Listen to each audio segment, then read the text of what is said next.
Illuminati Unmasked by Johnny Cerrucci. Chapter 7. The Company. Here now is Johnny Cerrucci.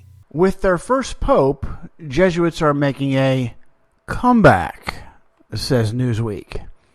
Is the Pope a Catholic? Of course. But Francis is a Jesuit, too. A member of the elite Worldwide Society of Jesus, S.J., founded in 1540 by Saint Ignatius of Loyola, its organization and discipline reflecting his military background. Soldiers for Christ, or God's awkward squad, self-regarding or selfless. Depending on the point of view, for the first time in history, this Catholic order has its own man as pontiff. August marked the 200th anniversary of the Jesuit Restoration, after a 50-year row with the Vatican when they survived only in Catherine the Great's Russia. Since January 3rd, when the pontiff kicked off his celebrations with a special mass in Rome, there have been worldwide events to mark it. Later this month, Belvedere College in Dublin will host a major conference, and, of course, Jesuit teachers like the poet Gerard Manley Hopkins and pupils like the author James Joyce will be remembered. But chatter will inevitably revolve around the contemporary order's most famous son, and the question on all lips: has the society finally taken over the church, or has the church finally embraced the society? Just stellar levels of propaganda from the magazine founded by a Knight of Malta. As we've seen with nearly every mainstream media story about the Company of Loyola, Newsweek mentions the restoration of the Jesuits but neglects to recount any of the reasons for their dissolution. Nations, governments, and sovereigns around the world were demanding it. Inigo Lopez de Loyola was born to Spanish aristocrats in 1491 in the Basque region of Spain. While fighting the French at the Battle of Navarre, the young knight was struck by a cannonball, wounding one leg and breaking another. Cut down in his prime, he was denied the glory of battle that was his due. He spent some time recuperating and immersed himself in spiritual literature. This began his redirection of martial zeal. Somewhat, he was still a very focused soldier. When he was able, Loyola set off to visit the Benedictine monks at Montserrat and their shrine for the Blessed Virgin. While there, he claimed to have had a vision of the Queen of Heaven and her child. The vision encouraged him to purge himself. That is what he did in a cave outside of Manresa. For 10 months, the soldier lived a Spartan life in prayer, fasting, and flagellation. He was ordained a priest, and his zeal attracted followers. They decided to form a community to stamp out the fledgling Reformation. He was given an audience with Pope Paul III, who made it official.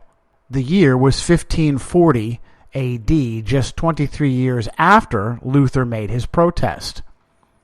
Was this all Loyola's idea, based upon visions and conversion? Or was this a savvy move by Catholic elites to create a dependable set of foot soldiers for the Counter-Reformation? Secreta Monita has a section that instructs the methods for recruiting young men from wealthy families that fits Loyola's experience perfectly. Was this method created by Loyola and subsequent Jesuits, or simply perfected by them? Quoting Secreta Monita, as the greatest difficulty exists in alluring the children of the great, the noble, and the powerful, whilst they are with their parents, who are training them to succeed to their situations they themselves occupy, they should be persuaded by our friends, rather than our members, to place them in other provinces at remote universities in which we teach, previous instructions being given to the professors of the quality and condition of the youths, and so we may readily and certainly conciliate their good will towards the society. Loyola named his community the Society of Jesus, but the foundation of their movement was fanatical dedication to Christ's vicar on earth, the Pope. The order is highly secretive, and it has been alleged that secrecy is due to its focus: subversion, assassination, acquiring wealth, power, and position, all leading to toppling of governments whenever deemed fit. Similar to the Freemasons, who themselves may have been subverted or even created by the Jesuits, there are levels of trust and secrecy culminating at a mystic pinnacle where a terrible oath is administered. At present, there are few sources for this supposed oath. One is a work of French fiction called Rome Souterraine, Subterranean Rome, by Charles Didier, and verified as accurate by former Jesuit priest Alberto Rivera. Rivera is legendary amongst those critical of the company, though there is not much in print regarding him. Perhaps Secreta Monita and its English translator Robert Breckenridge explain why. Their very lives were at stake. Quoting Secreta Monita, an expelled Jesuit is, I apprehend, a rarer being even than a candid one.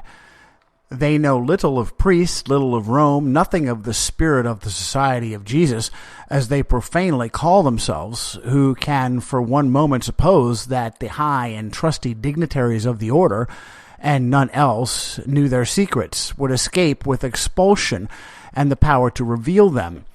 The cord, the bowl, the dagger are instruments not perfectly unknown to this fraternity, and none ever know better that the dead speak not. It is the plain interest of the society that the dismissed and still more deserters should be wholly crushed. Section 8.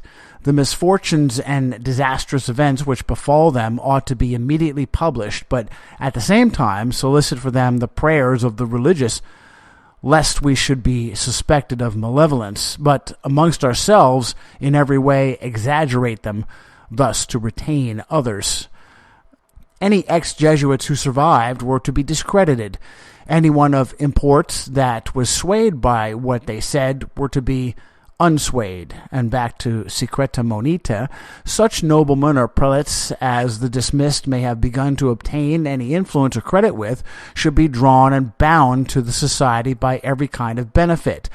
It should be urged upon them that the common good of an order whose fame equals its utility to the Church ought to predominate over the private advantage of any individual. But if the regard for the dismissed should continue, it will be profitable, besides urging the real causes of their dismission, to add other things which, although not certain, may be made to appear probable.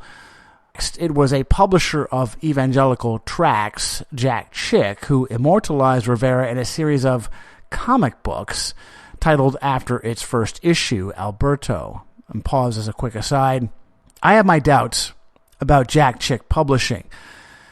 Alberto Rivera's story desperately needed a scholarly biography, not comic books. Now, it's said that this was Alberto's idea, but this was effective as a series of tracts, not as something to convey the incredibly important information Alberto had.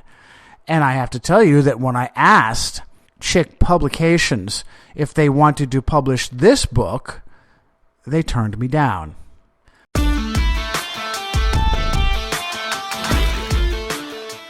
Conservative, liberal, Tory, Labor, Republican, Democrat, Western world leaders all seem to have the same agenda, regardless of their packaging.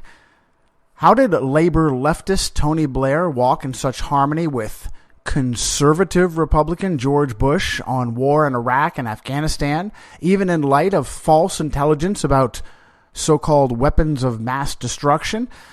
It was little reported that before the war, both Blair and Bush contrived a secret scheme to overcome popular hesitation about invading Iraq by painting a United States military aircraft to resemble a civilian United Nations plane and get it shot down. Later, the same scenario would play out perfectly in Ukraine via Malaysian flight MH17. Originally, it was an operation envisioned by General Hugh Shelton, chairman of the Joint Chiefs of Staff during the Clinton administration.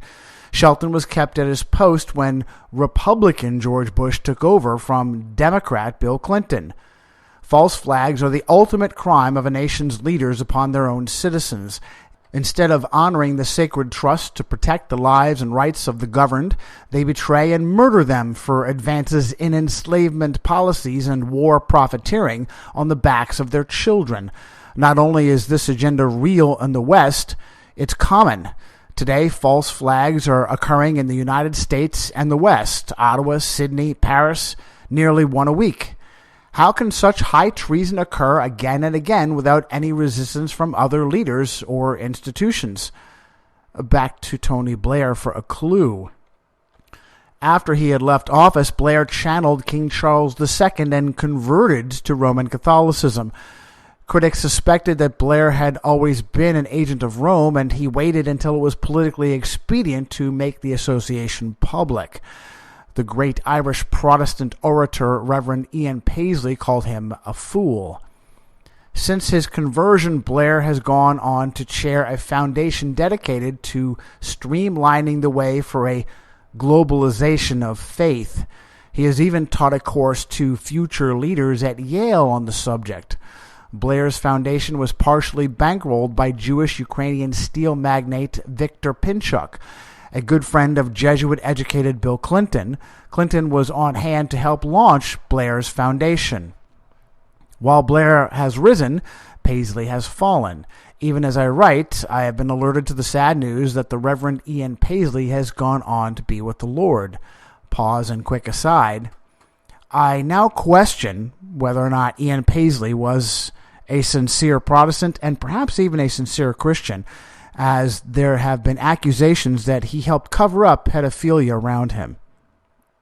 If you have had an opportunity to listen and research Ian Paisley, you find very little of the names, places, and dates that thoroughly condemn the Vatican, and a lot of grandiose grandstanding that made him a bit of a buffoon.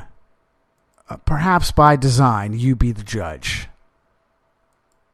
Paisley's death was announced by his wife Eileen on the 12th of September, which leads one to question, did Ian Paisley die on 9/11? To date, I have no evidence of foul play, but Paisley was surely a thorn in the Vatican's side. Maybe. Certainly assassinating someone elderly is easy enough. Still, questions regarding the authenticity of the Paisley-Didier-Rivera Jesuit blood oath are fair. Perhaps those questions are best answered by Secreta Monita's editor, Robert Breckenridge, whose insights transcend the fact that he was writing from the early 19th century. Breckenridge states, there is, in this case, one peculiar circumstance which gives to the authenticity of the Secreta Monita the seal of absolute certainty, while it casts the darkest shade over the society. Why have the Jesuits any secret rules or instructions or principles of conduct or objects of effort? Why the secrecy? And how, at so early a period of their history as the end of the 16th century, was the author of this work, supposing him to have been no Jesuit, to have known with such certainty the existence and the nature of such secrets? What is the secret Jesuit oath? Well, according to Ian Paisley, who cited a Congressional Library source document, it is a shocking narrative of assassination, subversion, and Satanism. Are there Jesuit subversives who really topple governments and kill sovereigns for their superior general? Napoleon Bonaparte's companion in exile and executor of his papers, General Charles Tristan, the Comte de Montholon, had this to say regarding the emperor's dealings with the Catholic Church, authorities who too often mixed spiritual power with temporal authority. Next, I cite the history of the captivity of Napoleon at St. Helena. But there is a religious society, the tendency of which is highly dangerous, and which should never have been admitted into the territories of the empire, viz., the Society of Jesus. Its doctrines are subversive of all monarchical principles. The general of the Jesuits desires to be the sovereign master, the sovereign of sovereigns. Everywhere the Jesuits are tolerated, they strive for power at any price. Their society is by nature fond of ruling and nourishes, therefore, an irreconcilable hatred of all existing power. Any action, any crime, however atrocious it may be, is meritorious if committed for the interests of the society or by the orders of its general. The Jesuits are all men of talent and learning. They are the best existing missionaries and would be, were it not for their ambition of ruling, the best instructing body for the propagation of civilization and the development of its progress. Why would Montholon have revulsion toward the Jesuits? France was a key battleground for the company, and they rode the French Revolution right into Napoleon's reign of blood. Roman numeral 3 in Secreta Monita. Kings and princes ought to be impressed with the truth that, under present circumstances, the Catholic faith cannot exist without politism, but this demands great discretion, for which purpose our members must have rendered themselves acceptable to the great and acquainted with their most secret purposes. Roman numeral 4. They should have the advantage of the most recent, important, and certain information from every quarter. Roman numeral 5. It would be advantageous if we could cautiously and secretly foment dissension amongst nobles and princes, even to the mutual wasting of their strength. But if they seem likely to be reconciled, the society should immediately endeavor to pacify them, lest it should be affected by some other intervention. Roman numeral 9. In fine, let the society, by acquiring the favors and authority of princes, endeavor at least to effect this, that all shall fear who will not love us. Even if the reader finds this incredulous, the multiplicity of Jesuit expulsions shows that governments around the world took the threat quite seriously. Quoting next from the Babington Plot, between 1555 and 1931, the Society of Jesus was expelled from at least 83 countries, city-states, and cities for engaging in political intrigue and subversive plots against the welfare of the state, according to the records of a Jesuit priest of repute, Thomas J. Campbell. Practically every instance of expulsion was for political intrigue, political infiltration, political subversion, and inciting to political insurrection. Those nations that were truly sovereign had a quick and easy solution: kick the Jesuits out. But those countries that were ruled by Vatican agents had a more difficult problem: how to rid themselves of Loyola's infiltrators without offending the Mother Church. Next, from the International Business Times, by the 18th century, Jesuits had become so influential, powerful, and elitist that European courts panicked and started expelling the order from their territories.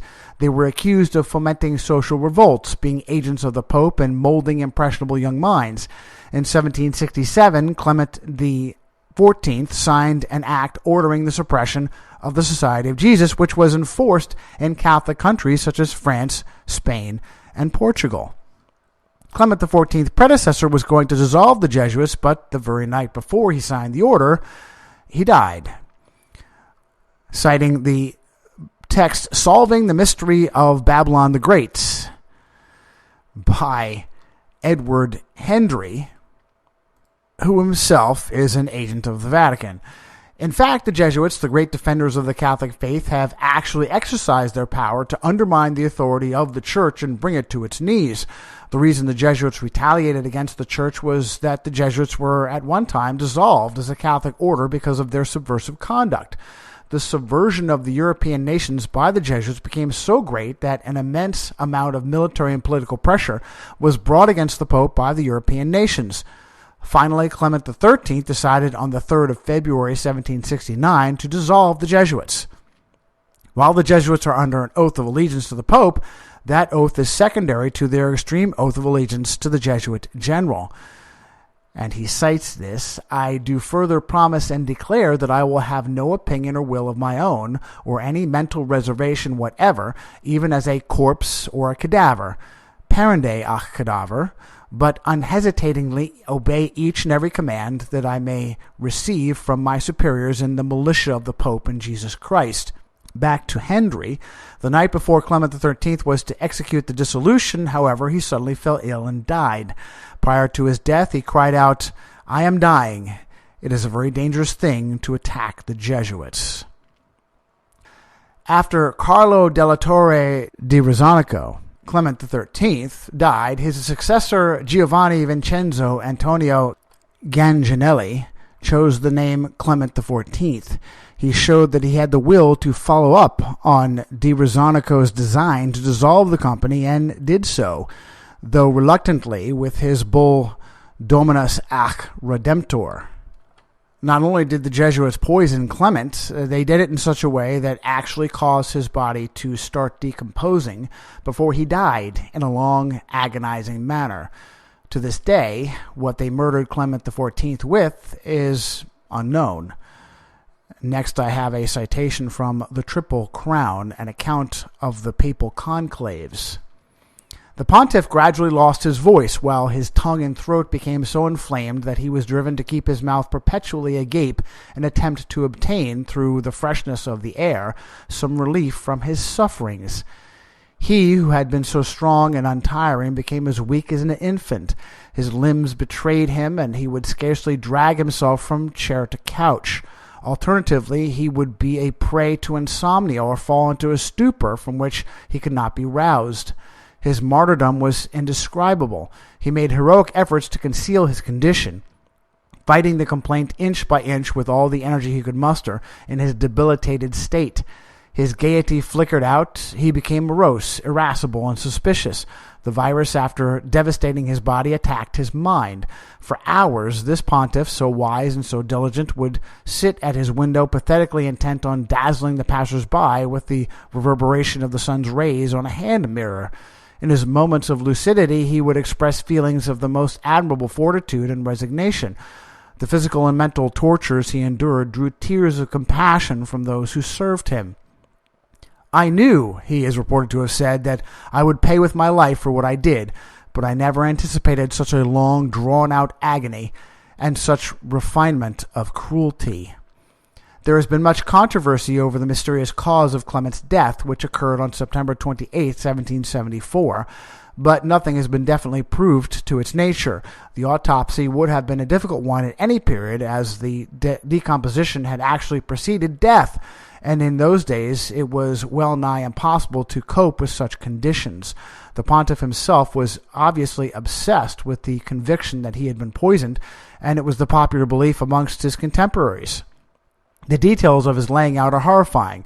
His remains had to be encased in plaster, and Cardinal Marfoschi, who, according to the ceremonial, should have placed a cloth over the Pope's head and face, feigned illness so as to escape the ordeal. The major domo who had to take his place being so overcome that he closed his eyes and threw the veil in the direction of the bed without approaching it. Doubt not that the company has a long institutional memory. Next, a citation from Reuters. Francis told the journalists at a special audience for the media that after his election on Wednesday night, some cardinals had jokingly suggested he name himself Clement XV. That way, you can take revenge on Clement XIV for suppressing the Society of Jesus, Francis quoted one cardinal as joking with him shortly after he was elected. The journalists roared with laughter. Laughter? Those attending to Clement XIV's body couldn't even put him in state. He was so disfigured. Perhaps the only thing worth laughing over is the stock of modern so-called journalism. The horrible assassination of Clement XIV is nowhere to be found in any mainstream account regarding Rome's new Jesuit pope.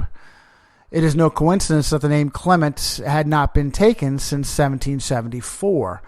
Reuters goes on to report that Jorge Mario Bergoglio took the name Francis for the first time in Vatican history to honor the founder of the Franciscan order. But there is another Francis that holds a special place in the annals of the Counter-Reformation. Francis de Sales was the 16th century Bishop of Geneva for the Catholic Church, and he is venerated as the man who reconverted 72,000 Protestants fresh off the Reformation. Countering the Reformation of 1517 is the very reason the Jesuit order was founded 17 years later. De Sales was educated at the prestigious Lycée Louis le Grand, known as the Collège de Clermont, a Jesuit institution. This from Wikipedia. Louis le Grand, founded in 1563, is located in the heart of the Quartier Latin, the traditional students' area of Paris.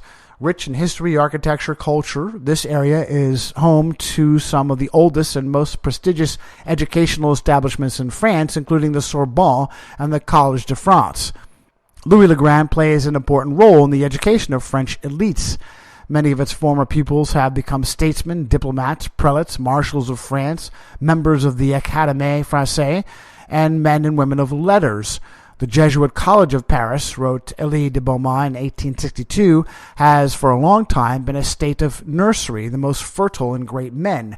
Indeed, Molière, Voltaire, and Victor Hugo are former students who became famous writers, and Georges Pompidou, Valéry Giscard d'Estaing, and Jacques Chirac, all presidents of the French Fifth Republic, spent time on the benches of Louis le Grand. Renowned foreign students of the Lycée, including King Nicholas I of Montenegro and Leopold Sédar Senghor, the first president of Senegal. During World War II, student Jacques Lussarin founded the resistance group Voltaire de Liberté. And pause. As an aside, I do have to apologize. This is clearly a reference not to Francis de La Salle, but to Francis Xavier, the co-founder of the Jesuits. And I have to tell you, the number of times I have come across prominent people whose first or middle name is Francis, almost certainly in dedication to Francis Xavier, is legion. I think I ended up highlighting Francis de La Salle instead of Francis Xavier simply because Francis Xavier was just too obvious. But clearly, that is who Jorge Mario Bergoglio was thinking of when he was crowned Francis I. All this is very scripted anyway. Perhaps there are handlers above Bergoglio. If there aren't many. And there are almost certainly also ordained Jesuits. But the plot of revenge didn't end there. All of those heretic nations would have to be punished. Writer and speaker Darrell Eberhard put together a list of Jesuit expulsions. He believes it isn't comprehensive either. 1579, 81, 86, and 1602, Elizabeth I, Queen of England. 1604, James I, King of England. This was the fifth expulsion of the Jesuits from England. 1614, Japan. 1618, the Kingdom of Bohemia. 1716 and 1783, China. 1719, Peter the Great of Russia. 1759, King Joseph I of Portugal. He believed the Jesuits attempted to assassinate him in 1758. 1764, King Louis XV of France. 1816, Russian Tsar Alexander I. He expelled the Jesuits from Moscow and St. Petersburg. 1820, Russian Tsar Alexander I. He expelled the Jesuits from all of Russia. 1820, 35, and 68, Spain. 1834, Portugal, their second expulsion of the Jesuits from that country. 1848, Switzerland. 1848 and 1859, Italy. 1872, Guatemala. 1872, German-Prussian Empire. 1873, Mexico. 1874, Brazil. 1875, Ecuador and Colombia. 1880 and 1901, France, the second and third expulsions of the Jesuits from France. 1884, Costa Rica. 1901, Portugal, the third expulsion of the Jesuits from Portugal. Note, Eberhard says, the Jesuits were expelled from England 5 times. The Jesuits were also expelled 3 times from predominantly Roman Catholic Spain, 3 times from predominantly Roman Catholic Portugal, and 3 times from predominantly Roman Catholic France. The Jesuits were also expelled numerous times from various predominantly Roman Catholic countries in South and Central America. Few schemes of revenge are more deft or more deniable than when carried out by another nation's army. Enter Napoleon Bonaparte, or more precisely, enter the man behind Napoleon Bonaparte, Emmanuel Joseph Sieyès. Citing the Encyclopedia Britannica, he played a major role in organizing the coup d'etat that brought Napoleon Bonaparte to power in 1799. The son of a notary of Fréjus, Sieyès was educated for an ecclesiastical career at the Sorbonne and rose in the church to become vicar general in 1780 and chancellor in 1788 of the Diocese of Chartres. Abbé Sieyès was Jesuit educated. As we will see in the next and subsequent chapters, this is a process for both selecting and indoctrinating agents of the company. Citing yourdictionary.com, born at Fréjus on May 3, 1748, Emmanuel Joseph Sieyès got his primary education from the Jesuits in his hometown and continued into advanced study in theology.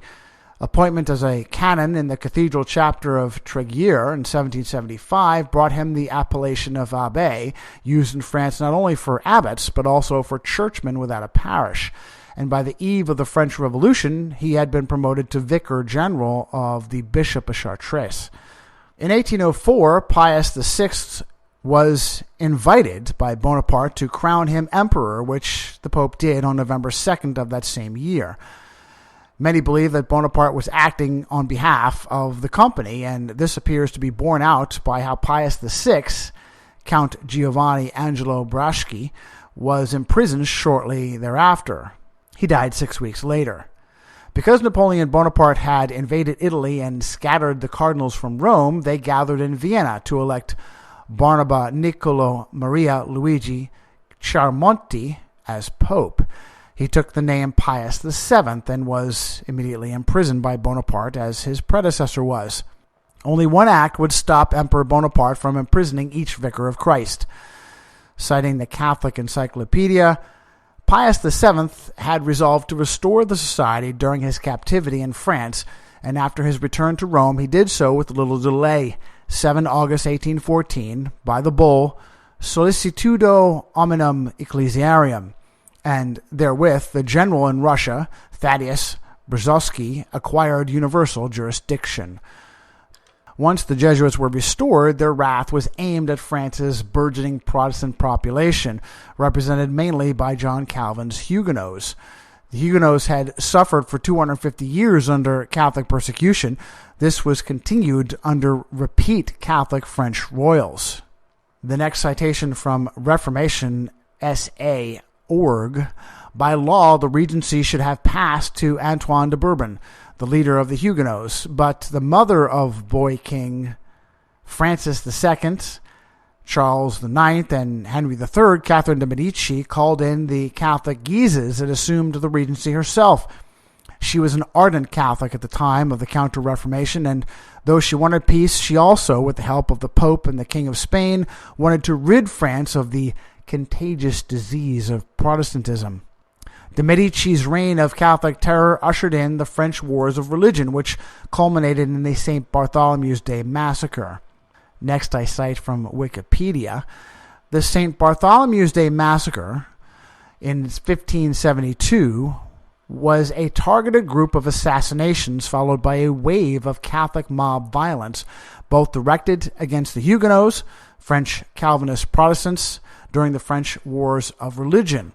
Traditionally believed to have been instigated by Catherine de' Medici, the mother of King Charles IX, the massacre took place 5 days after the wedding of the king's sister, Margaret, to the Protestant Henry III of Navarre, the future Henry IV of France. This marriage was an occasion for which many of the most wealthy and prominent Huguenots had gathered in largely Catholic Paris. The massacre began on the night of the 23rd to the 24th of August in 1572, the eve of the feast of Bartholomew the Apostle. 2 days after the attempted assassination of Admiral Gaspard de Coligny, the military and political leader of the Huguenots, the king ordered the killing of a group of Huguenot leaders, including Coligny, and the slaughter spread throughout Paris. Lasting several weeks, the massacre expanded outward to other urban centers and the countryside. Modern estimates for the number of dead across France vary widely, from 5,000 to 30,000. The massacre also marked a turning point in the French Wars of Religion. The Huguenot political movement was crippled by the loss of many of its prominent aristocratic leaders, as well as many reconversions by the rank and file, and those who remained were increasingly radicalized. Though by no means unique, it was the worst of the century's religious massacres. Throughout Europe, it printed on Protestant minds the indelible conviction that Catholicism was a bloody and treacherous religion. Pause, and as a quick aside, I go into much greater and better detail in my most recent book, Romans of Mass Destruction. There is a tremendous amount of spin and propaganda in that Wikipedia entry. Persecution of the Huguenots continued in France throughout the 17th and 18th centuries, with Protestant families being forcibly displaced, sent to the galleys as slaves, and imprisoned. All were ordered to convert to Catholicism or die. Protestant preachers were summarily executed. By the time of Napoleon, they were so oppressed, he brokered them a respite by allowing their return to France if they would turn their churches over to be run by the state. Even that didn't last, and today the French Calvinist Huguenots no longer exist. Some have considered Napoleon Bonaparte's downfall to have occurred as a result of arrogance. But is it possible that such a skilled commander would suddenly lose his vision? Perhaps having accomplished all Jesuit missions, he was ordered to have his men fall upon their swords. A citation from Macro History. During the summer, an armistice was agreed to. Napoleon met with Austria's foreign minister, Count Clemens von Metternich, and the discussions did not go well. Napoleon told Metternich that he would give him nothing because Austria had not defeated him, and that he would beat Austria again. Metternich described Napoleon's troops as boys and old men, and told Napoleon that he was lost. In a rage, Napoleon told Metternich that he knew of nothing of what goes on in a soldier's mind, that he, Napoleon, grew up on the battlefield and cared little for the lives of 1,000,000 men. Metternich replied that he wished all of Europe could hear what he had just said. Metternich accused him of having sacrificed French soldiers for his own ambitions. Napoleon boasted of having spared French soldiers by sacrificing Poles and Germans, which outraged Metternich, a German. Napoleon's diplomacy not having gone well, in October he faced four powers in what was to be known as the Battle of the Nations: Russia, Prussia, Austria, and Sweden, near the Saxon city of Leipzig.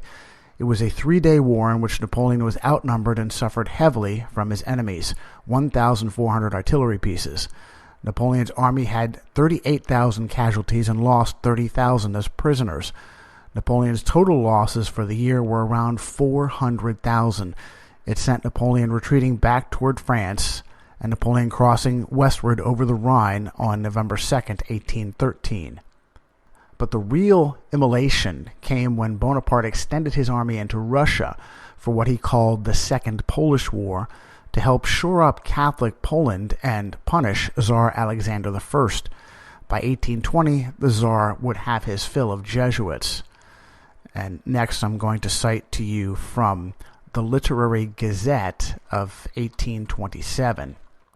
The court of Russia, quiet and apparently indifferent, suffered them to proceed in the work of universal monarchy which they were anxious to found. Numbers of Jesuits already swarmed on the coasts of the Baltic, on the banks of the Dwina, and in the neighborhood of Siberia. One missionary had even reached Astrakhan, and the morality of the Jesuits was nearly becoming triumphant when the boldness of Father Philip, Dutch Jesuit Jan Philip Roltman, who would succeed Thaddeus Brzezowski as superior general, in the court of Russia dissolved all their projects and frustrated their fairest hopes. Among the courtiers at St. Petersburg was a young prince, the son of one of Alexander's most powerful ministers. The Jesuits thought he might afford them considerable support if they could attach him to themselves.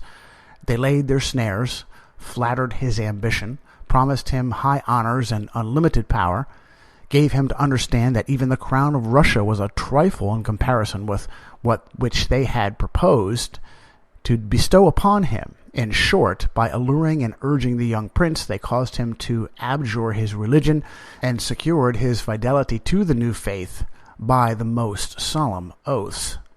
This conversion, though effected in secret, was very soon discovered, and indeed the young prince himself avowed that he was a Roman Catholic. His father had recourse to entreaties, caresses, menaces, and allurements. The youth's resolution was not to be shaken. He would die for the faith he had adopted. The irritated minister complained to the emperor, requesting that his majesty would either avenge him or allow him to retire from court. The Jesuits, still more powerful, exerted all their strength and employed all their intrigues. They sent away Fathers Philip and de Greville from Russia, raised alarms in the court and in the capital, accused the minister who persecuted them of falsehood and calumny, and would have caused his removal had not the minister at the time detected their maneuvers and obtained certain proofs of a conspiracy concerted in Poland, in which the Jesuits had undertaken to place the crown of that country on the head of a kin descended from the Poniatowskis. Now, as a quick aside, the enmity between Poland and Russia is a deep one that was needlessly fomented by the Vatican, by Rome. It continues through to this day. And one of the more recent examples is how President Jimmy Carter's national security advisor, Zbigniew Brzezinski, a leftist Democrat, would help fabricate the terrorist organization Al-Qaeda and originally point them at Russia. And of course, Al-Qaeda would go on to become the boogeyman of the so-called global war on terror. How can a leftist Democrat be responsible for this? Brzezinski is a devout Roman Catholic, and his offspring continue on in that same feudal tradition that I spoke of. His son Mark is an advisor for both Republicans and Democrats, and his daughter Mika works for the far-left media outlet MSNBC. Astounded at these mighty projects and terrified at the audacity of these religious conquerors, Alexander ordained that his states should be totally purged of the Jesuits. He sent troops to take possession of their houses and lands in order that their numerous serfs might be prevented from revolting. He was no longer overawed by the presence of Polish Superior General Tadeusz Brzezowski, who had taken residence in Russia after Pope Clement XIV ordered their suppression in 1773. That general was just dead, and if we may believe the Jesuits, his death, far from being natural, must have been brought on by secret poison. The good people of Russia had no idea how terrible a cost would be exacted from them by the Jesuits for this affront. No one weaves deception better than the Jesuits. They are Rome's chief defenders of Babylonian paganism, vice true Christian theology. If rank-and-file Catholics knew this, the Jesuits would be burned at the stake, as they used to burn Protestants. But their technique is flawless. Next, I cite the grand design exposed by John Darnell. Like anyone trying to promote a falsehood, Rome poses with many masquerades and diversionary tactics to confuse and deceive the world. Her most effective pageantry, we will name Double Face, unfolds something like this. A personage of great influence within the Catholic Church or Jesuit order emerges on the public scene, vigorously giving support to some liberal and offshoot radical teaching. Wide and tremendous public exposure is generated as the controversial issue is declared on one side, while the Church and Pope condemning and excommunicating adherents on the other. Interestingly, though, the advocate who, after many years of work, often a lifetime, spreading and planting his controversial seeds, who has been publicly denounced and excommunicated as one who opposes the pure doctrines of the Church, is just before death reconciled, forgiven, and warmly received back into the Church of Rome. Years later, the radical teachings now become incorporated as the pure doctrines of Rome. Bishop Ypres Cornelius Jansen and his Jansenists, Andrew Rarnze, Jesuit Adam Weishaupt Illuminati, Cagliostro, Jesuit George Terrell, the Modernist model, and French Jesuit mystic Teilhard de Chardin, whose brilliant and fascinating theories and speculations while living launched after his death the controversial liberation theology, are men whose rumblings are prime examples of Rome's other face as she moves ever steadily towards change into her true Babylonian religious role. Let me pause here to tell you that is just absolutely spot on. Rome, and particularly the Jesuits, foment these radicals, put them out into the populace, act conservative, act as if she is offended by their teachings, and will throw in Nicholas Copernicus to this group, Galileo Galilei, who was teaching at Loyola's inaugural college, the Collegio Romano, when he was supposedly persecuted by the Jesuits for his new science and his theories. Now, the Jesuits ran the Inquisition, still do run the Inquisition. it's now relabeled as the Congregation for the Doctrine of the Faith. Did you know that? Did you know that the Inquisition was never disbanded? If the Inquisition doesn't like you, you don't get house arrest, as Galileo Galilei did. You get your arms ripped from their sockets, jammed back in, and ripped out again. That's just one of a whole host of literally satanic tortures. The idea that the Inquisition or the Crusades were ever Christian is just a masterful rewrite of history. Or perhaps a better word would be Jesuitical. Pierre Teilhard de Chardin, 1881 to 1950, was a French philosopher, paleontologist, geologist, and Jesuit priest. Pause. How is a Jesuit priest credited as being a paleontologist and geologist? That's because one of his top agendas was to help shore up the farce of Darwinian evolution by fabricating hoaxes such as Piltdown Man while working in communist China. He was the foremost advocate, as I'm saying right now, for Darwinian evolution under the guise of Christianity.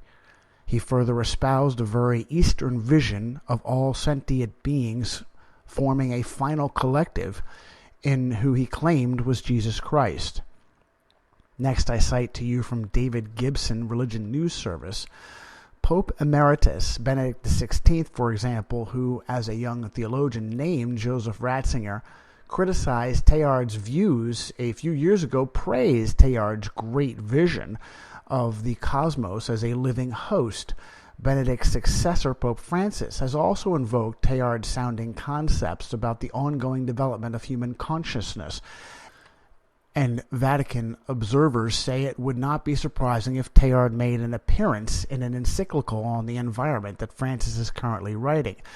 Teilhard is definitely being quoted or invoked in ways we haven't seen in decades, and really never before by the Roman magisterium, said the Reverend Paul Crowley, a Jesuit at Santa Clara University who has studied Teilhard. At the same time, scholars such as David Grummett and Sister Elizabeth Johnson have been honing and deploying Teilhard's often arcane ideas, and the American Teilhard Association has an agenda busy with conferences and publications. It is the emergence of Teilhard de Chardin, as John Haught titled a 2009 essay in Commonweal magazine. There's even a major documentary on Teilhard in the works, with a blurb from NPR's Cokie Roberts. Pause. Cokie Roberts was born Mary Martha Corinne Morrison Claiborne Boggs, daughter of Hale Boggs, leftist Roman Catholic majority leader in Congress during the 70s. When Boggs died in what appeared to be a freak plane accident, his wife, Marie Corinne Morrison Claiborne Boggs, also known as Lindy, took his seat, because I'm sure no one else in Louisiana was qualified to do so. All good Roman Catholics. Back to David Gibson in the Religion News Service. Teilhard de Chardin was as much a mystic as scientist. What a joke. And his concepts could be so idiosyncratic and esoteric that they fed right into the ecology and spirituality movement that blossomed in the 70s and beyond. Teilhard tends to be quoted by the left. Oh, yes, he does. That's because Rome is leftist, run by far-left Jesuit priests. De Chardin's teachings would pave the way for the Jesuits to one day introduce mankind to their creator, E.T. We'll look more into that in Chapter 20. Consequently, to his agenda to overwhelmingly support Darwinian evolution, de Chardin needed to encourage a changed view about original sin and the ultimate destiny of mankind. Next, a citation from Henry Hadley of Ministry magazine. Pierre Teilhard de Chardin was a Jesuit priest and well-known paleontologist who tried to reconcile and unify science with religion. Pause. Do you see the spin here? He was a good Jesuit priest, doing his best to help Christians meet the impassable gulf between their Bibles and science. That's not true at all. It was the Jesuits who fabricated pseudoscience and bolstered it with frauds like Pierre Teilhard de Chardin and Georges Lemaitre, the Roman Catholic priest who fabricated the ridiculous Big Bang theory. First there was nothing and then it exploded. And Ministry Magazine is an Adventist publication.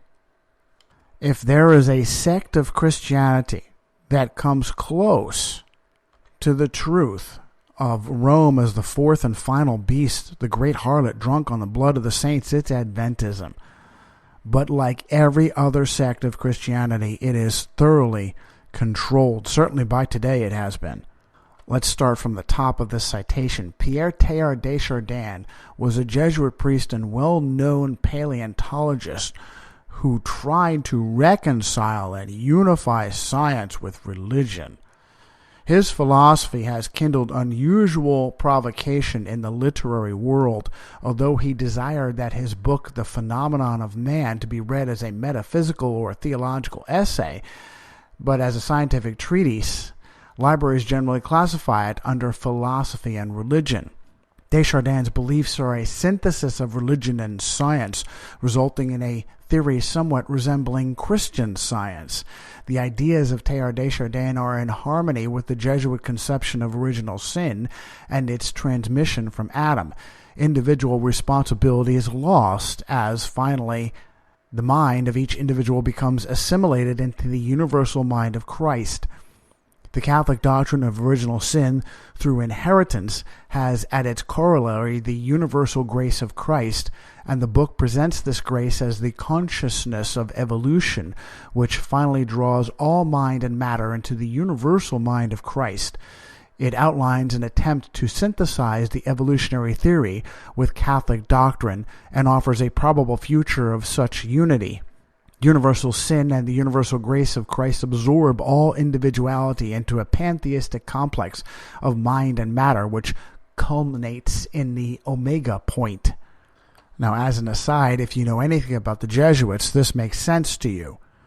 The destruction of individuality and the idea that everyone goes to heaven. These are doctrines that Jesuits need to believe in order to conduct their satanic Luciferian agenda. And it can be traced to the teachings of Jesuit Luis de Molina, 1535 to 1600, as can the so-called Protestant evangelical fundamentalist idea that once you're saved, you're always saved.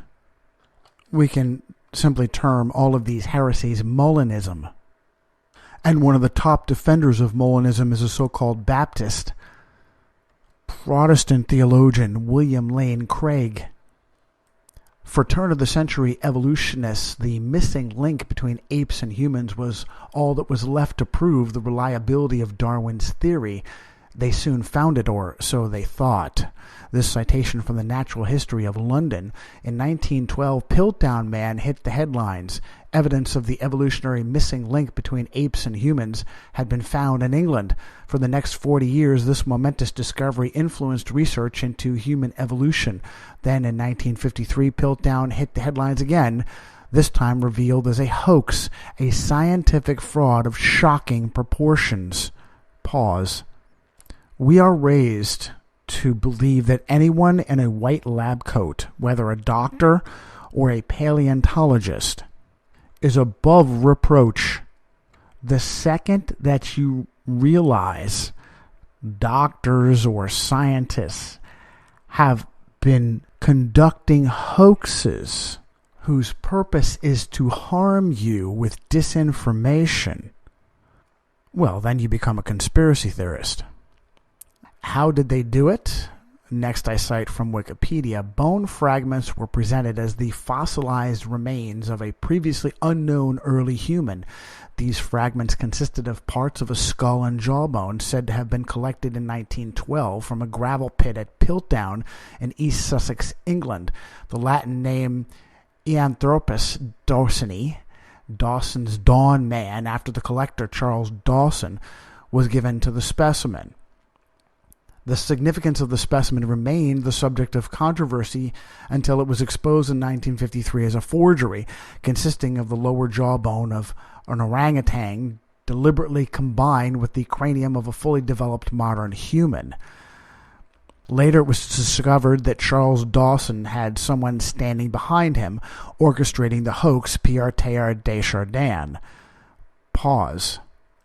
You better believe that it's not a coincidence that this other paleontologist, Charles Dawson, should have a name so similar to Charles Darwin. Harvard paleontologist Stephen Jay Gould wrote extensively on Piltdown, and this is a citation from Gould from Clark University.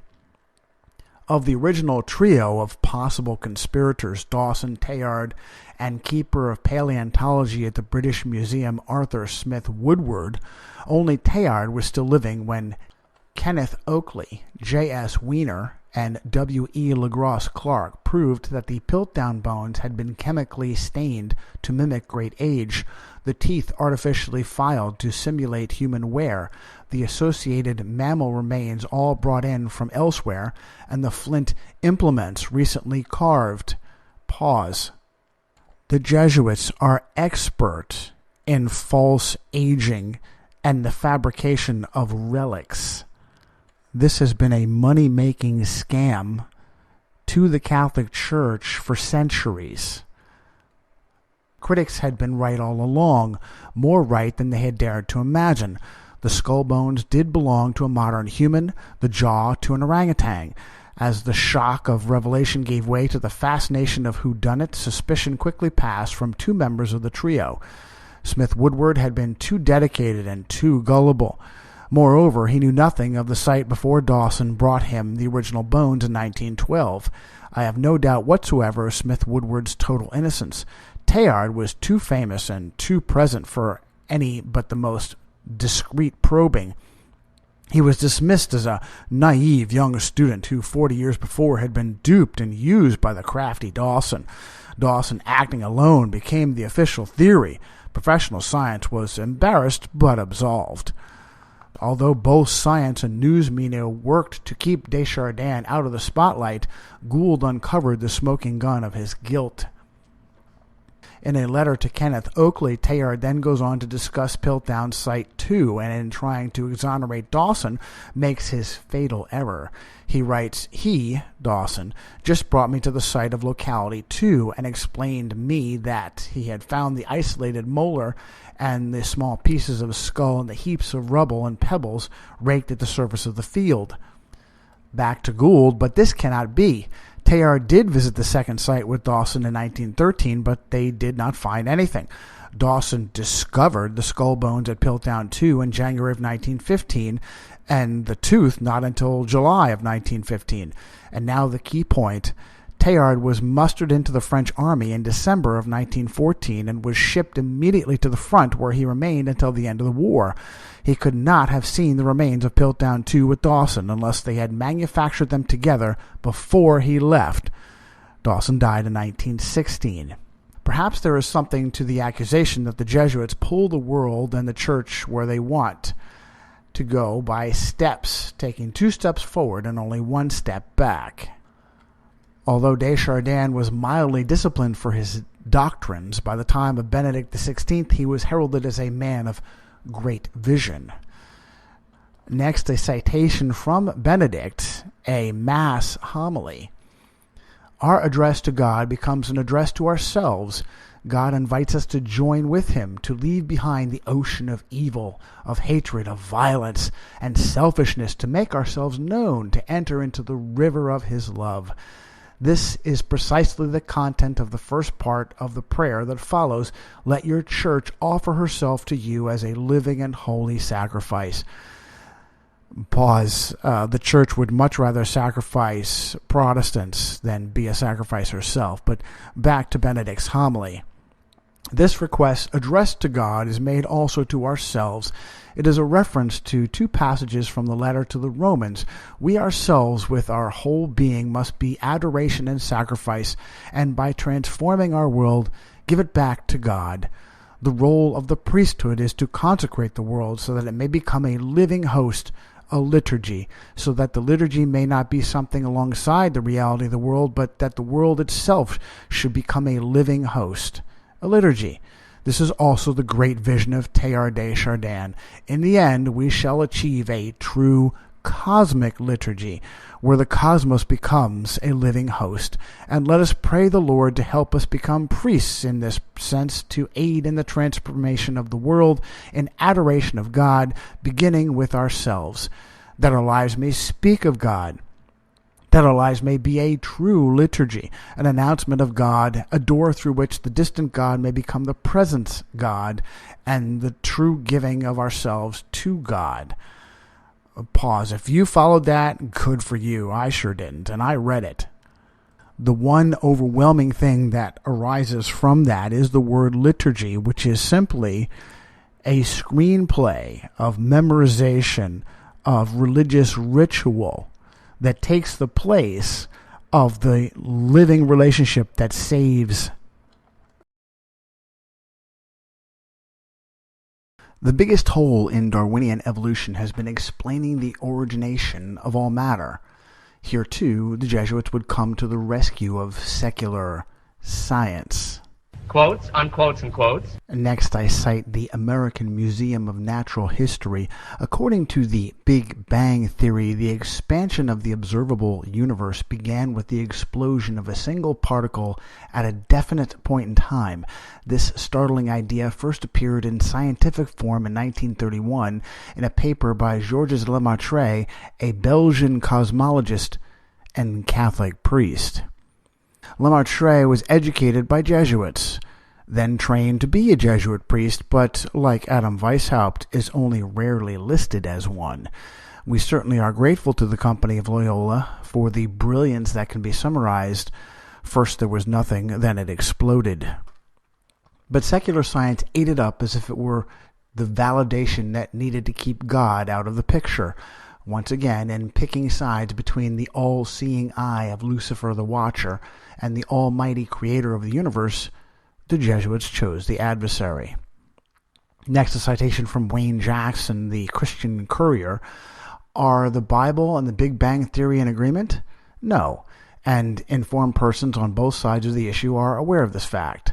Paul Steidl, an astronomer, has noted, no astronomers would ever think of the Big Bang as the creation event of Genesis. The Big Bang was invented specifically for the purpose of doing away with the creation event. An astronomer would laugh at the naivete of anyone who chose to equate the two events. Just the facts, ma'am. Creationism is the literal interpretation of the Genesis account. But Genesis is not written for Western minds, and it can be a tough sell to non-Christians, and even some Christians. A much easier battle to win is intelligent design, the idea that there is a designer behind the creation. Of course, the follow-on to that debate is the question, who? It may very well be the foundation of what Christians fear will be the great deception. There are a myriad of excellent resources to defend intelligent design. If you like documentaries as I do, Ben Stein's Expelled, No Intelligence Allowed is outstanding. An older documentary currently available on YouTube is Darwin's Deadly Legacy from Coral Ridge Ministries on the utility of evolution for genocide. Pause. Both of those are still controlled opposition. Ben Stein is an excellent conservative, but, of course, he is Jewish. And if you're not Catholic, you're Jewish.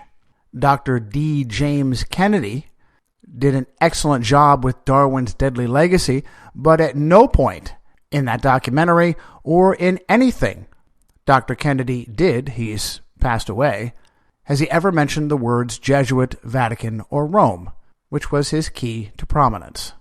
He also highlighted such other Roman agents as Firebrand Ann Coulter, whose father was a devout Roman Catholic and an FBI man. But if you want real science, get Illustra Media's documentaries such as Unlocking the Mystery of Life or The Privileged Planet.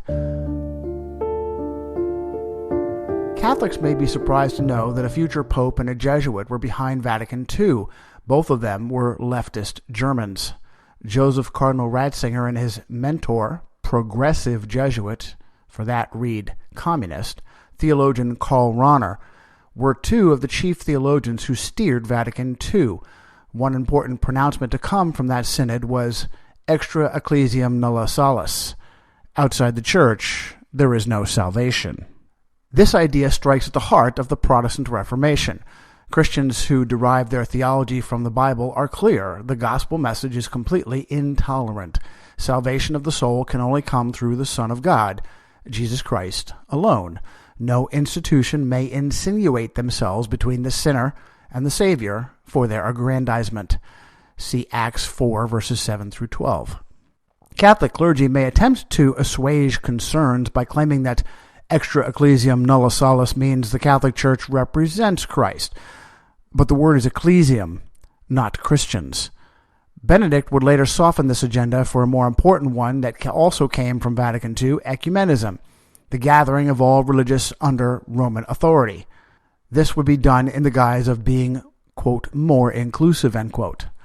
Fresh off of Vatican II, Rome reached out to the World Council of Churches in 1965, and a joint working group was established to find commonality amongst the irreparably uncommon. A citation from the World Council of Churches: JWG with the Roman Catholic Church. Among those churches which are not members of the WCC, the most notable is the Roman Catholic Church, the RCC. Since 1965, a joint working group, co-sponsored by the WCC and the RCC, has met regularly to discuss issues of common interest and promote cooperation. Plenary meetings are held annually. An executive group meets twice in between. The JWG's two co-secretaries from the Pontifical Council for Promoting Christian Unity, the PCPCU, and the WCC help to coordinate contact between the WCC and the departments or dicasteries of the Vatican. Today, Pope Francis is preaching a sermon the WCC likes to hear: Christian unity and social justice, a phrase invented by the Jesuits. Another citation from the World Council of Churches: WCC General Secretary shares with Pope aspirations for unity, justice, and peace. In an audience with Pope Francis in the Vatican, the World Council of Churches General Secretary, Reverend Dr. Olav Fisk Tveit, stressed the significance of Christian unity. He also expressed appreciation for Pope Francis's call to pray for peace in Syria and his call for churches to remember the poor, encouraging Christians to work for economic justice. The WCC General Secretary, who represents a fellowship of 345 member churches in more than 110 countries, expressed those views on 7 March during his visit to Rome, hosted by the Pontifical Council for Promoting Christian Unity of the Roman Catholic Church. The doctrinal help of Jesuit Karl Rahner was indispensable to Benedict XVI. Even if Rahner did have his weaknesses, the chaste priest was notorious for keeping a girlfriend, but with sexual perversion so prevalent in the Church, far worse than this, it is easily overlooked by the media. Next, I cite from Daniel chapter 7. Thus he said, the fourth beast will be a fourth kingdom on the earth, which will be different from all the other kingdoms, and will devour the whole earth and tread it down and crush it. As for the 10 horns, out of this kingdom 10 kings will arise, and another will arise after them. And he will be different from the previous ones, and will subdue 3 kings. He will speak out against the Most High, and wear down the saints of the Highest One. And he will intend to make alterations in times and laws. As an aside, let me say that my Adventist friends, those who are actually dedicated to what their faith teaches, let me say that the handful of Adventist teachers who take their religion seriously do pretty good work here, and it has been suggested that the 3 kings that were uprooted in order for the little horn to become The Antichrist, which is the papacy, were the Heruli, the Vandals, and the Ostrogoths. And truly, it is the office of the papacy, not Pope Francis, not a single pope, that is Antichrist, all of them. And as Protestants look to a future beast to change their calendars, a Jesuit has already done so. Citing from Rav Shaul's Mystery Babylon, the Religion of the Beast, Semiramis became known as the fertility goddess Ishtar. She took on many names in different cultures, including Isis, Diana, Astarte, Ishtar, Aphrodite, Venus, and Easter. She was even identified with Mary as Mary, was falsely deified, and took on the titles Mother of God and Queen of Heaven. Pause. That's an excellent point. There is no Mother of God. There was an earthly vessel, a good woman named Miriam, who volunteered to carry and give birth to the incarnate Yeshua. Back to the citation, her son Tammuz took on many names as well, such as Horus, Apollo, Sol, Krishna, Hercules, Mithra, and finally, Jesus. Okay, so just to be clear, the true Protestant Christian Jesus is the Savior, the Son of God. If you get close to him, if you locate and identify the name Jesus, you're probably close to the truth. There are other heresies out there that Judaize his name to the point where it's unrecognizable. And that is a satanic heresy designed to mislead you as surely as Catholicism does, from the only name that saves. The New Testament was written in Greek, so if you really want to be correct, you shouldn't be calling him Yahushua, Yuhu, all kinds of crazy Judaized names. You should call him Jesus Christos, but Jesus will do. Being dedicated to this pagan goddess, Rome employed the company to align the celebration of Ishtar and the spring equinox with Passover and our celebration of Christ's death and resurrection. Next, a citation from Messianic Rabbi James Talbot. Papal Catholic pagan Rome adopted the pagan sun god calendar of her predecessor and mentor, Caesar's imperial Rome. Julius Caesar got his calendar from the pagan religions of both the Eastern and Western sun-worshipping religions of his ancestors.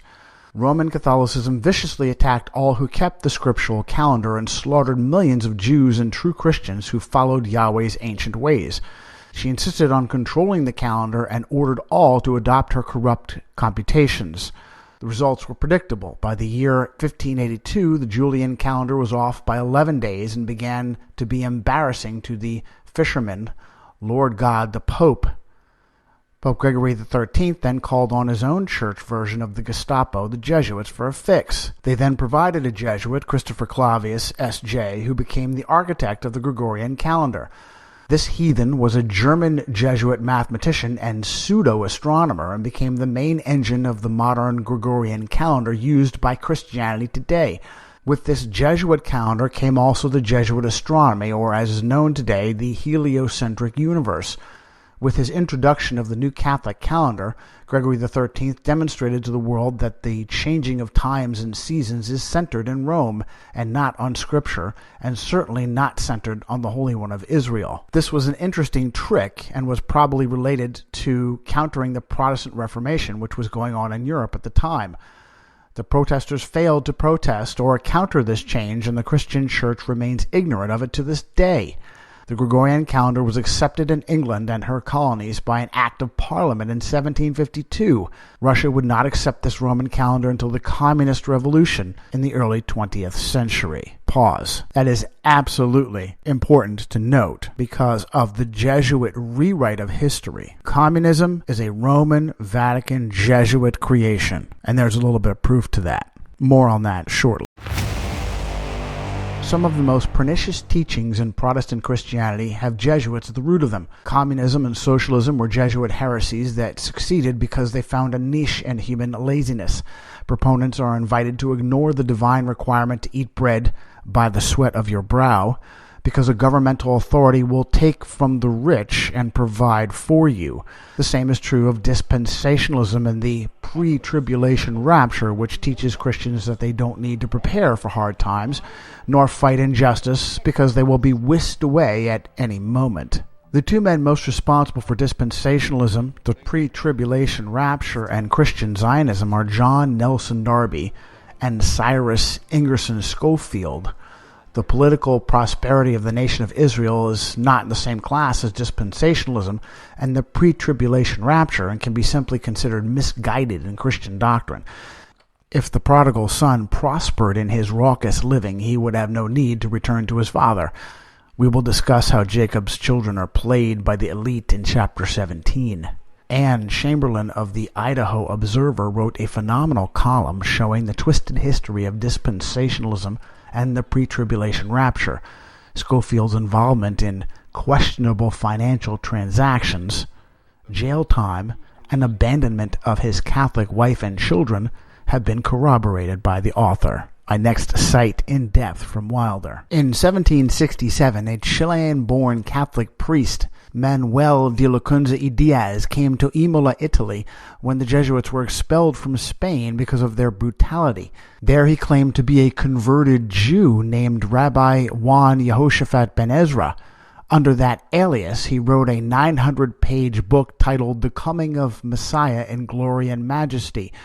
Lacunza theorized that the church would be taken to be with the Lord to escape the reign of Antichrist in the last 3.5 years of the age, some 45 days before Jesus' final return to earth.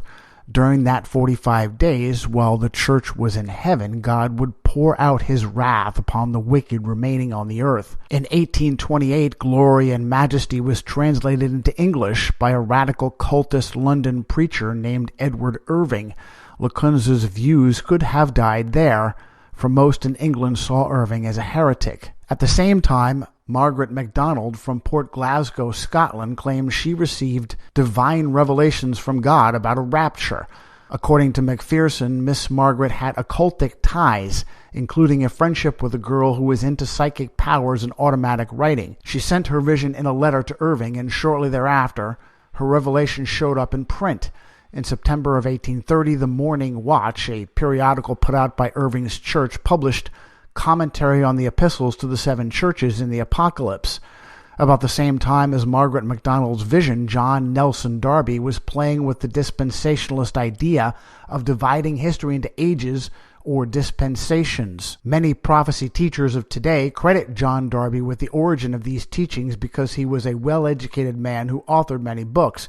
In fact, Darby went to see Margaret and her family shortly after she gained notoriety for her vision, and in later years claimed them as his own. On at least one occasion, Darby went to St. Louis and met with Presbyterian minister James H. Brooks, 1830 to 1897, Scofield's mentor and a key leader in the Niagara Bible Conferences.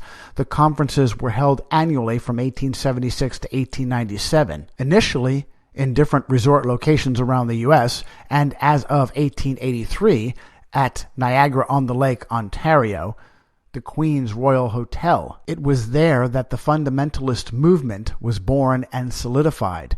It then began to shape the Christian landscape in the United States and laid the foundation for premillennialism, the foundation for Christian Zionists. At the outbreak of the American Civil War, Cyrus I. Scofield, 1843 to 1921, a Michigan native, lied about his age in order to enlist in the Confederate Army in 1861, where he served in the 7th Tennessee Infantry for a year. In 1866, he married a Roman Catholic girl named Leontine Sarah. They had 2 girls, Abigail and, according to SweetLiberty.org, as a young con artist in Kansas after the Civil War, Scofield met up with John J. Ingalls, an aging Jewish lawyer and senator. Pulling strings both in Kansas and with his compatriots back east, Ingalls assisted Scofield in gaining admission to the bar and procured his appointment as the federal attorney for Kansas. Scofield committed perjury when he took his oath, stating he had never voluntarily borne arms against the United States. He was forced to resign after 6 months because of questionable financial transactions. By 1877, Scofield was making a living on swindles and schemes and writing bogus checks. Ingalls and Scofield became partners in a railroad scam, which led to Scofield serving time for criminal forgery. In 1879, while he was in prison, a group of Christian women who had a jail ministry witnessed to Scofield, and he made a profession of faith in Christ. He then began to study the writings of John Darby and embraced Darby's theology about the rapture and the need for Jews to resettle the land of Israel. In 1877, Scofield had deserted his first wife and his 2 daughters and left them destitute. According to Wikipedia, this was perhaps because of alcoholism. But Joseph Canfield asserts the very sudden quashing of the criminal charges without proper adjudication suggests that Schofield's career was in the hands of someone who had clout, never available to either Ingalls, Pomeroy, or anyone of the Chouteau clan. But the career was to be of such a nature that Leontine, the Catholic wife, had to go. Schofield then took as his mistress a young girl from the St. Louis Flower Mission. He later abandoned her for Hetty Hall von Wartz, whom he married in 1884. Leontine filed for divorce in 1881, finalized in 1883, listing abandonment as a reason. Schofield craftily changed the Islamic invader of Israel, Magog, Ezekiel 38 and 39, into Russia. Although the Scythians identified by Josephus as their descendants eventually migrated to Ukraine and the steppes of Russia, this was only one stop in their historical heritage, and they now live everywhere in the world. I have a footnote. Using onomatopoeia, a word is defined by what it sounds like. To link the peoples of Rosh to Russia is on the same level of scholarship that says stinkweed comes from skunks and the moon is made of cheese. Their original home, however, is modern Turkey. A Jesuit priest, Manuel Lacunza, also known as Juan Jehoshaphat ben Ezra, was indeed a principal theologian behind changing Protestant perceptions of the end times and pulling Rome out of the spotlight and pushing Israel into it. His Wikipedia entry is too charitable by half. Manuel Diaz Lacunza S.J., born in Santiago, Chile in 1731, died in Imola, Italy around June 18, 1801, was a Jesuit priest who used the pen name Juan Jehoshaphat ben Ezra for his main work on the interpretation of the prophecies of the Bible. Lacunza believed, here I say, read espoused, that he had made some new discoveries, real, solid, undeniable, and of great importance for the discipline of theology. The first of these new discoveries was that the end of the world would not be an instantaneous destruction of God's creation. He denied that the world, that is, the material bodies or celestial globes that God has created, among which is the one on which we live, has to have an end or return to chaos or nothingness.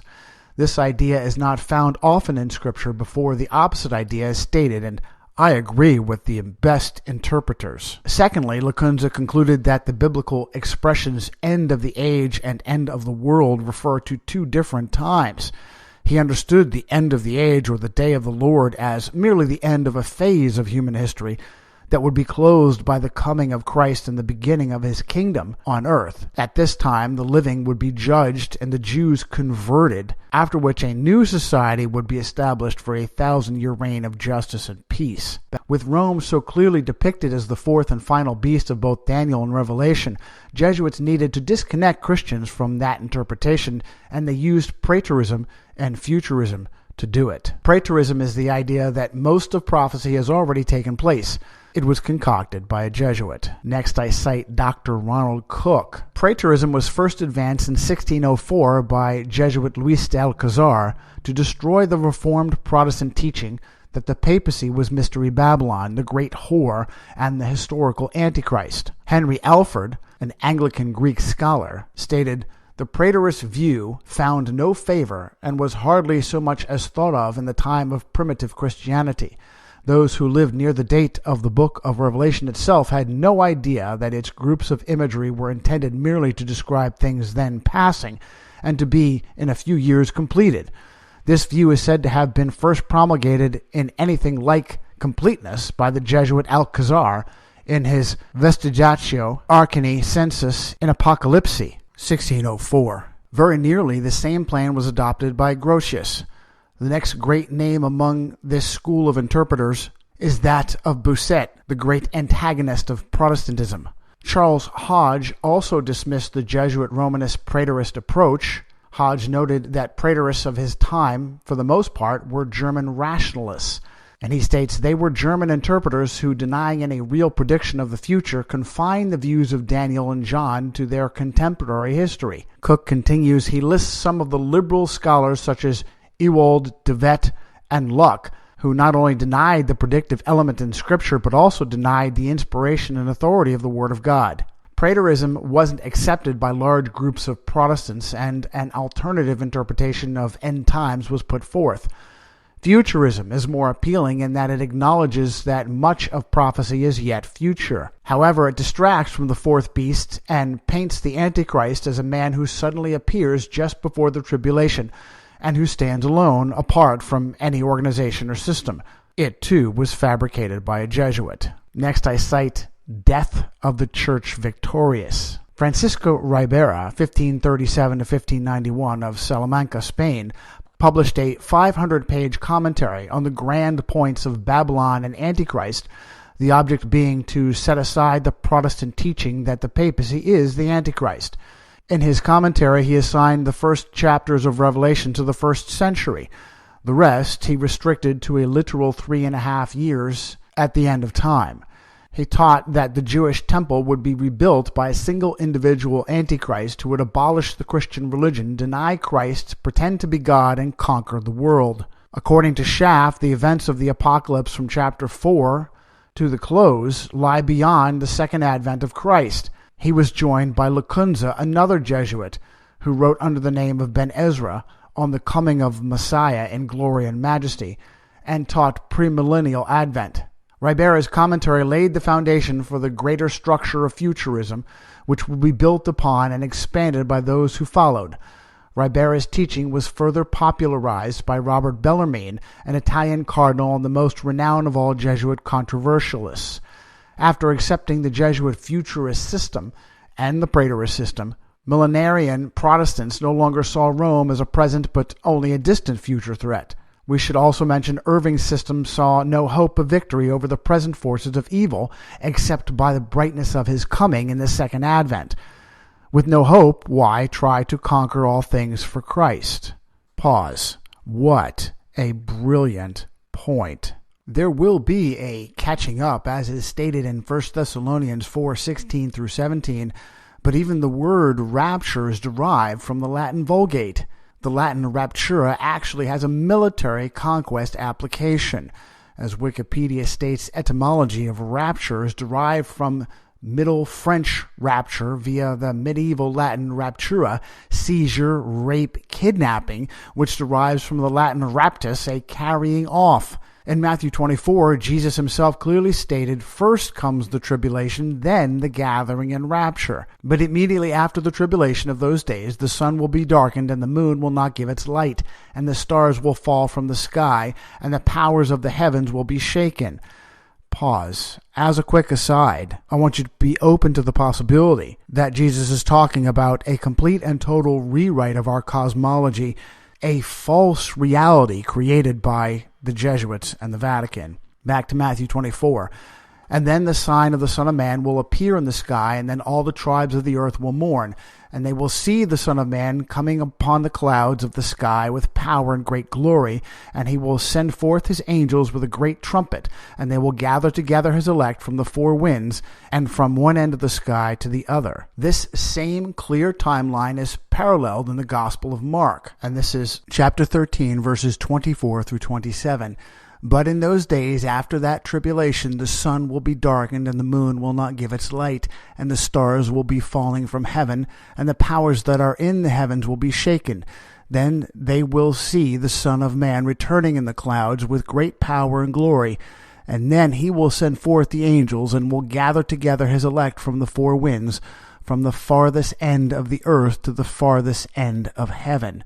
Pause, and as an aside, clearly the Bible says there is an end to the earth. A pre-tribulation rapture was unheard of before John Nelson Darby created it in 1827. In order to reconcile the scriptural contradictions that he caused, Darby was forced to dream up two separate returns of Christ.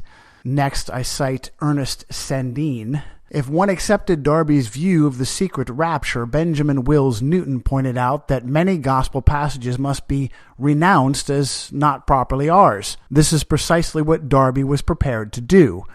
Too traditional to admit that biblical authors might have contradicted each other, and too rationalist to admit that the prophetic maze defied penetration, Darby attempted a resolution of his exegetical dilemma by distinguishing between Scripture intended for the church and Scripture intended for Israel. The task of the expositor of the Bible was, in a phrase that became the hallmark of dispensationalism, rightly dividing the word of truth. Hal Lindsey and David Jeremiah are two of the most well-known expositors who passionately promulgate a pre-tribulation rapture. A name much less well-known is Carol C. Carlson, a woman who ghost-wrote books for both of them, including Lindsey's watershed work, The Late Great Planet Earth, in 1970. Is Carlson a secret emissary of Rome? Lindsey is a man whose background is steeped in mystery.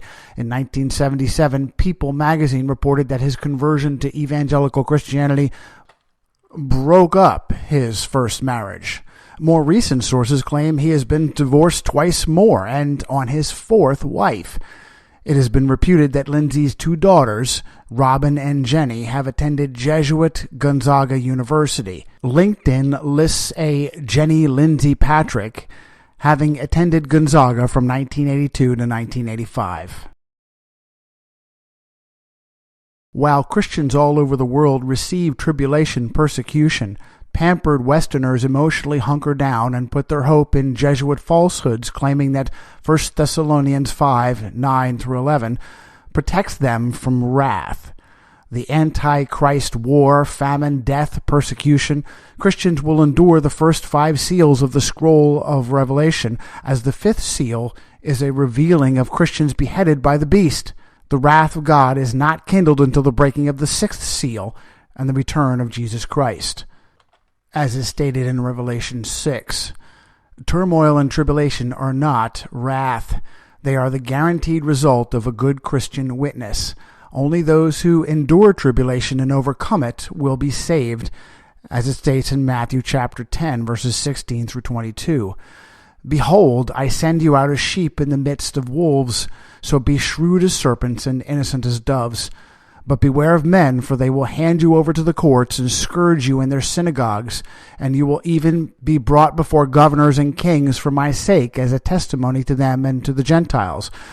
But when they hand you over, do not worry about who or what you are to say. But when they hand you over, do not worry about how or what you are to say, for it will be given you in that hour what you are to say. For it is not you who speaks, but it is the Spirit of your Father who speaks in you. Brother will betray brother to death, and a father his child, and children will rise up against parents and cause them to be put to death. You will be hated by all because of my name, but it is the one who endures to the end who will be saved.